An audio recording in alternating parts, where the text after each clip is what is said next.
जय हिंद साथियों, आप सभी का स्वागत है शाइन वाईटी क्लासेस में।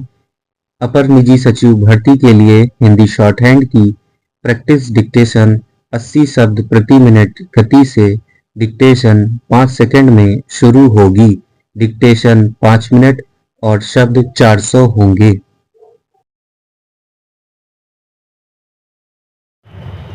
स्टार्ट।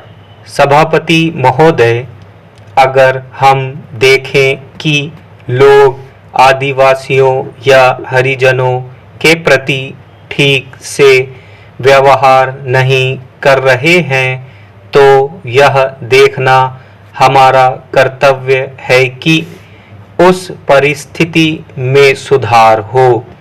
क्या हम में से प्रत्येक कम से कम एक मोहल्ले या गली की जिम्मेवारी ले सकता है और देख सकता है कि वहाँ सब कुछ ठीक चलता रहे? अगर आप यह छोटा सा काम भी कर सकें तो हमारे देश में बहुत बड़ा परिवर्तन संभव हो सकेगा।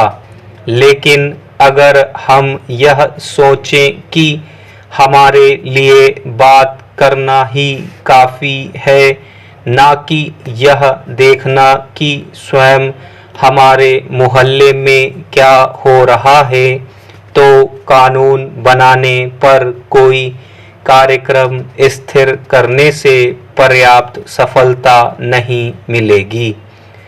लोकतंत्र तभी काम कर सकता है जब उसे जनता के लिए यथार्थ बनाने के काम में प्रत्येक व्यक्ति एक सैनिक की तरह जुट जाए। आज मैंने विशेष रूप से सांप्रदायिकता के मामले को उठाया क्योंकि वह लोकतंत्र के लिए एक बड़ा खतरा है। लोकतंत्र और जनता की सहभागिता का अभिप्राय यह है कि लोगों के मन में कोई भय या संदेह की भावना ना हो। अगर किसी के मन में इसलिए डर है कि वह अल्पसंख्यक समुदाय का सदस्य है या छोटी कही जाने वाली जाति का है या किसी अन्य कारण से, तो वह अपने अधिकारों पर जोर नहीं दे सकता।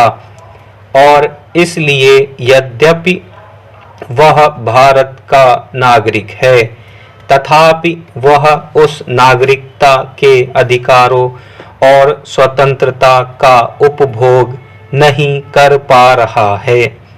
इसलिए उस अर्थ में देश में वास्तविक लोकतंत्र नहीं है। इस तरह ये हैं तरीके जो मामूली से लग सकते हैं, लेकिन मेरी समझ से वे बुनियादी महत्व के हैं जो हमारे लोकतंत्र को मजबूत कर सकते हैं और हमें उन तत्वों का सामना करने की शक्ति दे सकते हैं जो आज लोकतंत्र का नाम लेकर उसे कई तरह से छिन्न भिन्न कर रहे हैं। आज चूंकि लोकतंत्र का विचार हमारे देश में जड़ें जमा चुका है, इसलिए कोई भी पार्टी या व्यक्ति स्पष्ट रूप में यह नहीं कह सकता कि वह लोकतंत्र में विश्वास नहीं करता।